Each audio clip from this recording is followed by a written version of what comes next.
स्वागत है आप सभी का सीएनबीसी आवाज पर। आप देख रहे हैं स्टॉक 2020 का मुकाबला और आरबीआई की प्रेस कॉन्फ्रेंस 10 बजे होगी और उससे पहले हमें लगता है कि इंफ्रास्ट्रक्चर सेक्टर से जुड़ी हुई कंपनियां, रियल एस्टेट सेक्टर से जुड़ी हुई कंपनियां शानदार प्रदर्शन आज के सत्र में दिखा सकती हैं। फोकस होना चाहिए इंफ्रास्ट्रक्चर और रियल एस्टेट के बाद कुछ ऐसी एलाइड कंपनियों पर जो इनके लिए काम करती हैं। मुर्देश्वर सिरेमिक्स जैसे स्टॉक्स बढ़िया प्रदर्शन दिखा सकते हैं।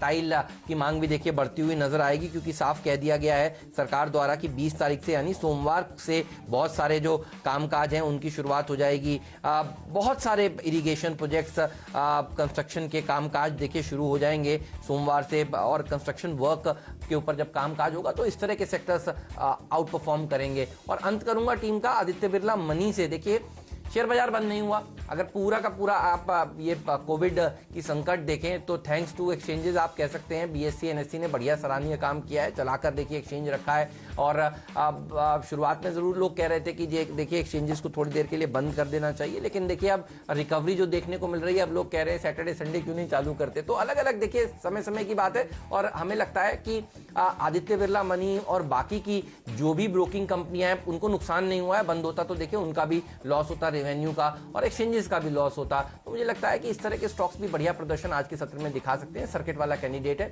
27-30 तक के टारगेट के साथ इसको आप अप्रोच कर सकते हैं आज के सत्र में। नीरज आपके पावर प्ले वाले स्टॉक्स बताइए। मेरे पावर प्ले वाले स्टॉक्स दो हैं, एक स्नोमैन लॉजिस्टिक्स और गैलेक्सी सर्फेक्टेंट्स। स्नोमैन लॉजिस्टिक्स ले लिया है कि कंपनी ने कल बताया कि उन्होंने अपना ऑपरेशन 100% ओपन कर दिया है, फुली ऑपरेशनल है वो। और इस समय आप समझ सकते हैं कि कितना ज़रूरी है लॉजिस्टिक्स और खास तौर पे स्नोमैन जैसी कंपनियों की जो एयर कंडीशन लॉजिस्टिक्स प्रोवाइड करती हैं फूड आइटम्स के लिए। तो वो बहुत एक बेहतरीन शुरुआत है और बहुत ज़रूरी था इस समय। तो मुझे लगता है इस स्टॉक में इसका फ़ायदा होगा, तेज़ी बन सकती है। 34 के टारगेट साथ इसमें खरीदारी करें। और गैलेक्सी सर्फेक्टेंट्स ने भी अपना प्रोडक्शन पूरा ओपन कर दिया है, इनके सारे ऑपरेशन शुरू हो गए हैं और इनका मानना है कि एक हफ्ते बाद लगभग 100% कैपेसिटी पे काम करने लगेंगे। ये इसलिए ज़रूरी क्योंकि इनके बहुत ये एक तरीके से माल सप्लाई करते हैं HUL जैसी कंपनीज़ को, जो बड़ी कंपनीज हैं FMCG की, उनके लिए ये सप्लाई करते हैं। तो ज़रूरी है कि HUL परफॉर्म करें तो इनको भी उसका काम कराना पड़ेगा। तो इसीलिए गैलेक्सी सर्फेक्टेंट्स में खरीदारी करिए और इनको सस्ते क्रूड का भी बहुत फ़ायदा होता है, तो इसलिए इनको रखा है। तो पूरी टीम हमारी हेमंत हो चुकी है 10 के 10 यहाँ पे।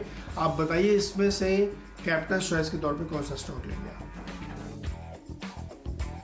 गैलेक्सी सर्फेक्टेंट के लिए एक ही चीज जोड़ना चाहूंगा, मैंने लिख के रखा है 1165 रुपए पर सबसे पहले ये स्टॉक 2020 मैंने शामिल किया था। आप कह रहे हैं HUL, Neeraj, Colgate, Hankel, ITC, Marico, Unilever, Dabur, Emami, PNG, ये सबको ये कंपनी कैटर करती है। और देखिए ये मैंने एक वीडियो भी ट्वीट किया था उस दिन जब सब लोग बहुत दिक्कत में थे, मंदी में थे और कह रहे थे कि भाई अब क्या करें। हम कहते इस तरह के स्टॉक्स आप खरीद कर रख लीजिए पोर्टफोलियो में। और आप देख लीजिए आज भी फिर से मैं ये रीट्रेट इसलिए कर रहा हूँ ताकि ये पोर्टफोलियो वाला स्टॉक है, ये आपके पोर्टफोलियो में होना ही चाहिए। सरफेस एक्टिव एजेंट्स, सर्फेक्टेंट्स, याद करिए ये सब बात हो चुकी है स्टॉक 2020 में। और अब देखिए इस तरह के स्टॉक्स कामकाज करते हुए नजर आ रहे हैं। तो अगर आपने 1160 रुपए में खरीदा है तो आप देखिए 1300 रुपए का भाव इसमें अब हो चुका है और मैं आश्चर्य नहीं करूंगा ये स्टॉक इसी तरह से बढ़ता हुआ चला जाएगा। लेकिन अगर एक स्टॉक मुझे आज चुनना हो आपकी टीम में से तो वो मॉयल होगा। मॉयल बढ़िया देखिए स्टॉक आपने आज अपनी टीम में चुना है। और देखिए सरकार ने क्या कहा है, कोल माइनिंग ऑयल प्रोडक्शन को परमिशन दे दी गई है। देखिए हो सकता है कि 3 तारीख के बाद भी लॉकडाउन एक्सटेंड हो जाए, लेकिन बहुत सारी कंपनियां काम कर रही होंगी। तो इसीलिए मैं आपसे बार बार पिछले कई दिनों से कह रहा हूं जो कंपनियां काम कर रही हैं उनके ऊपर ही फोकस करिएगा। और मॉयल को तो देखिए इजाजत मिली हुई है, तो इंफ्रास्ट्रक्चर वाली थीम में भी हमारे फिट बैठता है, जिसमें हमें लगता है कि सोमवार से क्योंकि बहुत पुख्ता तरीके से बहुत सारी इंडस्ट्रीज काम करना शुरू करेंगी, सरकारी कंपनी है यहाँ पर, तो यही बढ़िया प्रदर्शन आज के सत्र में दिखाएगा। 147 सर्किट के आसपास का मेरे ख्याल में लेवल है, ये आराम से हासिल हो जाएगा। लेकिन मेरी टीम देखकर बताइए क्या पसंद आ रहा है आपको। हरक्यूलिस होइस्ट, और अगर हम ये मान के चल रहे हैं कि कंस्ट्रक्शन कंपनीज में इन सब चीज़ों में कामकाज शुरू हो रहा है तो होइस्ट की ज़रूरत ज़रूर पड़ेगी, और ये कंपनियां आप जो प्रोवाइड करती हैं उनको इसका फ़ायदा होगा। और ये स्टॉक वैसे भी ट्रेडर्स फेवरेट है, जब भी हम लोग 2020 में इसकी बातचीत करते हैं तो ये स्टॉक बहुत ज़बरदस्त रैली दिखाता है और अच्छी इसमें लोगों की कमाई होती है। तो इस माहौल में जब सब कुछ ठीक ठाक होने की तरफ हम बढ़ रहे हैं तो हमें लगता है कि इससे बेहतरीन स्टॉक हो नहीं सकता आपकी टीम में, और यहाँ पे मुझे लगता है कि ओपनिंग में ही सर्किट लगना चाहिए। एक बेहतरीन स्टॉक है, इसलिए कैप्टन चॉइस तौर पर इसको हमने लिया है, हरक्यूलिस होइस्ट को। ठीक बात है, तो देखिए इसके ऊपर रखिएगा नजर। लेकिन मेरी पूरी टीम देख लीजिए, बल्लेबाजों से भरी हुई है। आज जो सबसे शानदार सेक्टर है वो दरअसल होने वाला है infrastructure, construction, real estate, mining वाले सेक्टर्स। और वो इसलिए क्योंकि एक्सपेक्टेशंस ये होगी कि केंद्र सरकार और राज्य सरकारें दोनों ही स्पेंड करेंगी, और स्पेंडिंग इसलिए जरूरी है क्योंकि कोविड की वजह से जो रिसेशन दुनिया भर में हो रहा है उसको सॉल्व करने के लिए जो वर्ल्ड इकोनॉमिक फोरम है वो भी कह रहा है कि स्पेंडिंग करनी पड़ेगी देशों को। और अमेरिका ने तो देखिए $2 ट्रिलियन का एक राहत पैकेज पहले ही अनाउंस कर दिया है। तो भारत की तरफ से भी ऐसे ही एक्सपेक्टेशंस हैं। आज 10 बजे आरबीआई की प्रेस कॉन्फ्रेंस भी है। मुझे लगता है कि ये वो पॉकेट है जो आउट परफॉर्मेंस करती हुई नजर आएगी इस इवेंट से पहले। और सारा दिन केएनआर कंस्ट्रक्शन के ऊपर रखिएगा नजर। आलू वालिया कॉन्ट्रैक्ट्स अच्छा प्रदर्शन दिखा सकते हैं। मैराथन, नेक्सटजेन और अरविंद स्मार्ट स्पेसेस में भी अच्छी तेजी देखने को मिल सकती है। और सरकार ये भी चाहती है कि ये जो माइग्रेंट लेबर है इसको किसी तरह से काम पर लगाया जाए, और कंस्ट्रक्शन और रियल एस्टेट सेक्टर पर अब सबसे ज्यादा काम होगा, ये आप ध्यान रखिएगा। पटेल इंजीनियरिंग के ऊपर रखिएगा नजर। डिपेंडेबल के तौर पर मुझे लगता है कि EIL के ऊपर रखिएगा नजर। हरक्यूलिस होइस्ट आज आउट परफॉर्मेंस दिखाएगा, ये 20% वाला कैंडिडेट है। एडोर वेल्डिंग में भी 20% के अपर सर्किट आज के सत्र में लगेंगे, और अच्छा प्रदर्शन फिर दूसरे सेक्टर्स भी दिखाएंगे जो रियल एस्टेट और इंफ्रास्ट्रक्चर के लिए काम करते हैं। सिरेमिक स्टाइल वाली कंपनियां, इसके ऊपर मुरुदेश्वर सिरेमिक्स के ऊपर रखिएगा नजर। और पावर प्ले के तौर पर AB मनी को हमने टीम में शामिल किया है।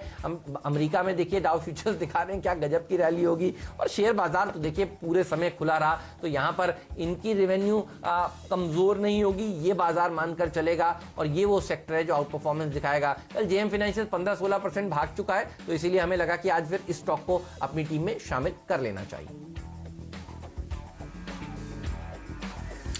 चलिए मेरी टीम ने डाली, और यहाँ पे पूरी तरीके से उन स्टॉक्स को शामिल किया है जिन्होंने कल नोटिस दी बाकायदा कि उनके ऑपरेशन शुरू हो चुके हैं, और अगले हफ्ते 10 दिन में पूरी तरीके से वो ऑपरेशन यानी 100% कैपेसिटी में काम करने लगेंगे। Sudarshan Chemical, Navin Fluorine, Pratap Snacks, Emami Paper, ये सब वो स्टॉक्स हैं जो लगातार अपनी कामकाज को शुरू कर रहे हैं, अपने एम्प्लॉयज़ को बुला रहे हैं, और एक साथ कई सारे प्लांट्स में काम काज शुरू हो चुका है। पेपर स्टॉक्स पे खास तौर पे फोकस रखिएगा, क्योंकि वहाँ न सिर्फ कामकाज शुरू हो रहा है, उनकी डिमांड भी बड़ी ज़बरदस्त है, इसीलिए इसको शामिल किया। वेस्ट कोस्ट ने भी नोटिस दिया कि उन्होंने भी अपने कामकाज शुरू कर दिए प्लांट में। इसके साथ ही मॉइल जो चूँकि माइनिंग में कामकाज शुरू हो चुका है, और सरकार जो माइग्रेंट लेबर्स हैं उनको काम देना चाहती है जिससे कि वो मूवमेंट ना करें, तो इसके लिए भी बहुत ज़रूरी है। तो माइनिंग, कंस्ट्रक्शन, इन सब में तेज़ी है और काम शुरू हो गया। मनाली पेट्रो, स्नोमैन लॉजिस्टिक्स और गैलेक्सी सर्फेक्टेंट्स में भी कामकाज शुरू हो गया, और ये सभी कंपनियां हफ्ते 10 दिन के अंदर पूरी तरीके से कामकाज करें। इसमें बहुत सारी कंपनियां ऐसी हैं जिनकी इस समय प्रोडक्ट की बहुत ज़्यादा ज़रूरत है, जैसे स्नोमैन लॉजिस्टिक्स फुली ऑपरेशनल है, उसकी ज़रूरत है। गैलेक्सी सर्फेक्टेंट्स की ज़रूरत है। मनाली पेट्रो के तो कई सारे जो पॉलीप्रोपिलीन ऑक्साइड को उन्होंने किया है वो मेडिकल इक्विपमेंट के लिए चाहिए, घरों को फ्यूमिगेट करने के लिए चाहिए, फूड आइटम्स को फ्यूमिगेट करने के लिए चाहिए। तो ये सब वो इंडस्ट्रीज ओपन अप की।